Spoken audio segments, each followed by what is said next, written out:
जिंदगी के सफर में कुछ बातें दिल को छू जाती हैं। ऐसी ही कुछ सुनहरी बातें हम लाए हैं आपके लिए।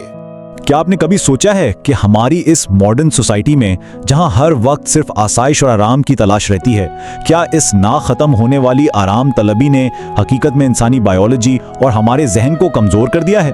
आज के इस तज्जिये में हम इसी अहम और दिलचस्प मौजू पर बात करेंगे।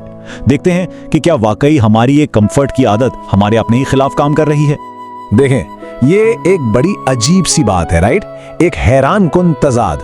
हमारी जिंदगी जितनी ज्यादा पुरासाइश, सहूलत से भरपूर और आरामदेह होती जा रही है, हम उन नेचुरल मुश्किलात और स्ट्रगल से उतना ही दूर होते जा रहे हैं जिन पर असल में हमारी एवोल्यूशनरी बायोलॉजी का इन्हिसार है। असल में जिंदगी को परफेक्टली आसान बनाने के चक्कर में हमने उन सख्तियों को ही निकाल बाहर किया है जो इंसानी जिस्म को थ्राइव करने में मदद देती हैं। तो आज हम किन चीजों पर बात करने वाले हैं? पहले हम आराम के इस मॉडर्न बहरान को समझेंगे, फिर उस डोपामाइन ट्रैप की बात करेंगे जो हमें इंस्टेंट मजे का आदी बनाता है। इसके बाद इमोशंस का मवाजना हकीकी लाइफ सेटिस्फैक्शन से करेंगे, होम्योपैथी की जबरदस्त साइंस को समझेंगे, कुछ तारीखी कामयाबियों का जायजा लेंगे और आखिर में देखेंगे कि अपनी इस बायोलॉजिकल लचक या रेजिलियंस को हम वापस कैसे ला सकते हैं। तो शुरुआत करते हैं पहले हिस्से से, द मॉडर्न कंफर्ट क्राइसिस, यानी कैसे हमारे माहौल ने हमारी बायोलॉजी को पीछे छोड़ दिया।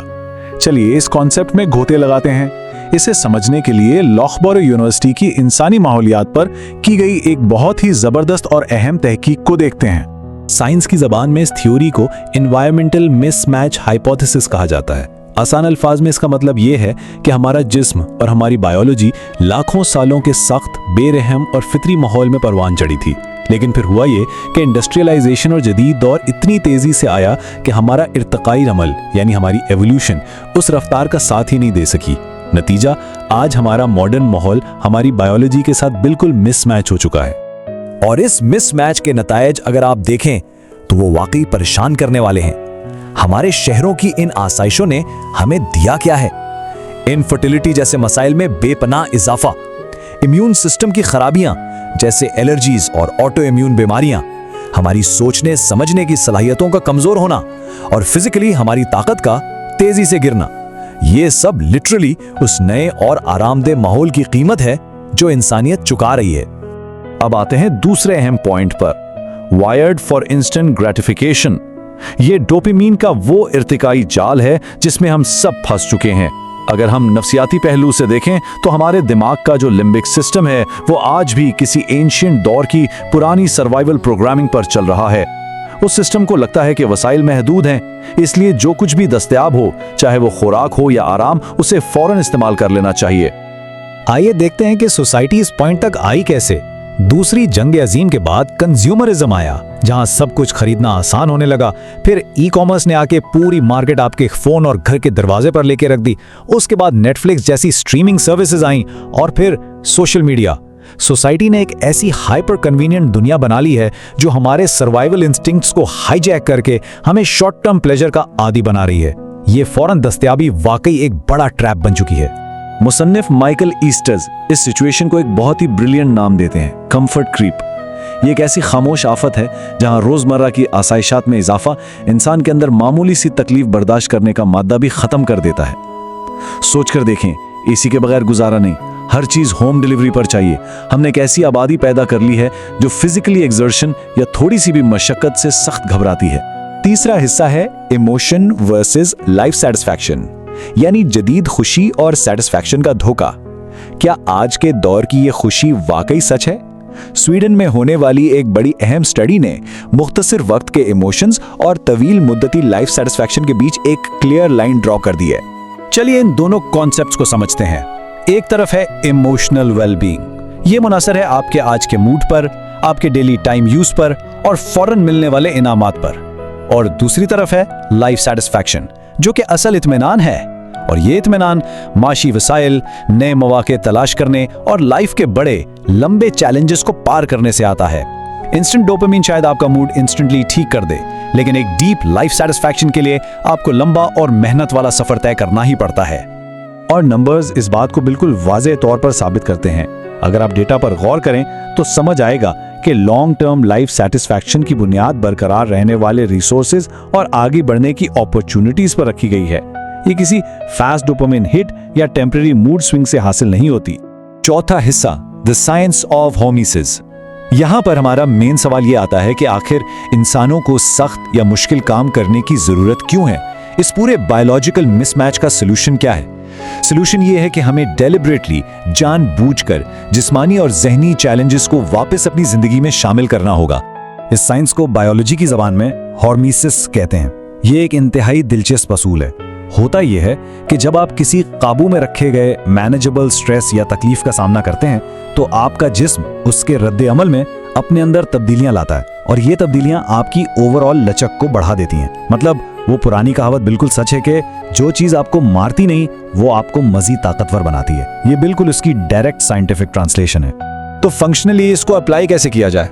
बहुत से तरीके हैं।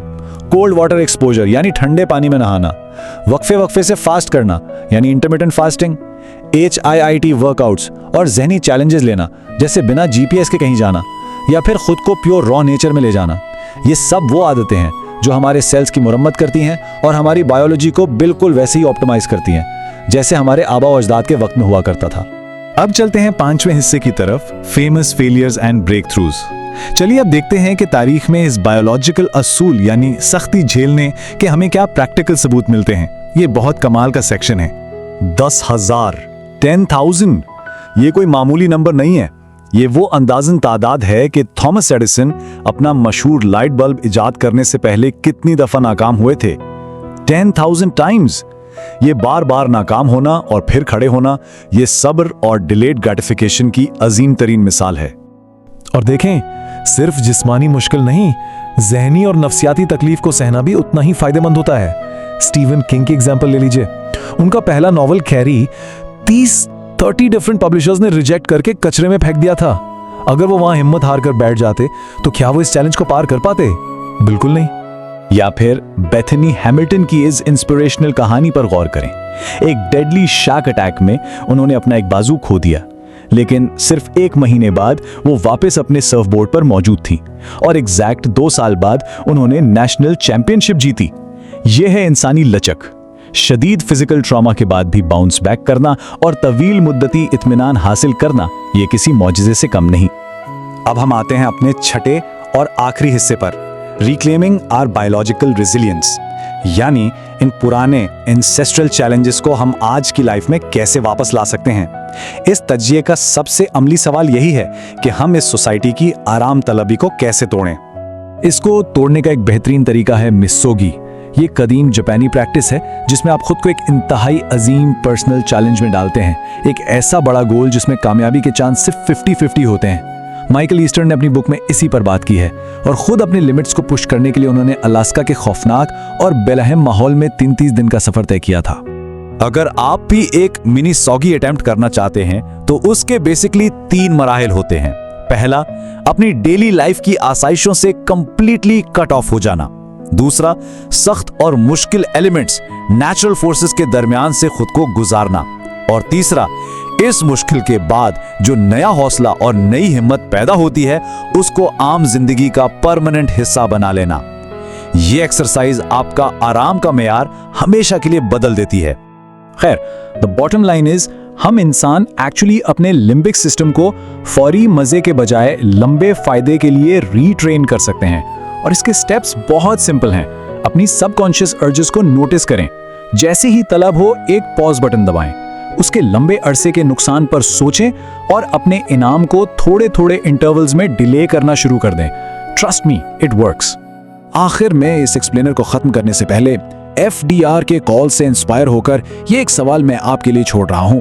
अगर एक बिल्कुल पुरसुकून और शांत समंदर ने कभी किसी अच्छे और माहिर सेलर को पैदा ही नहीं किया, तो अपने फ्यूचर की सेटिस्फैक्शन के लिए कल हम खुद को किस डिलिबरेट डिस्कम्फर्ट यानी जानबूझकर ली गई आजमाइश में डालने वाले हैं? इस पर जरूर गौर कीजिएगा, क्योंकि बढ़ती हुई ये आसाइश आहिस्ता आहिस्ता हमारी ताकत निगल रही है। अगले तज्जिए तक के लिए अपना ख्याल रखिए। खुदा हाफ़िज़। जिंदगी छोटी है लेकिन बातें लंबी रह जाती हैं। मिलते हैं अगली दफा कुछ और सुनहरी बातों के साथ। तब तक ख्याल रखिए और मुस्कुराते रहिए।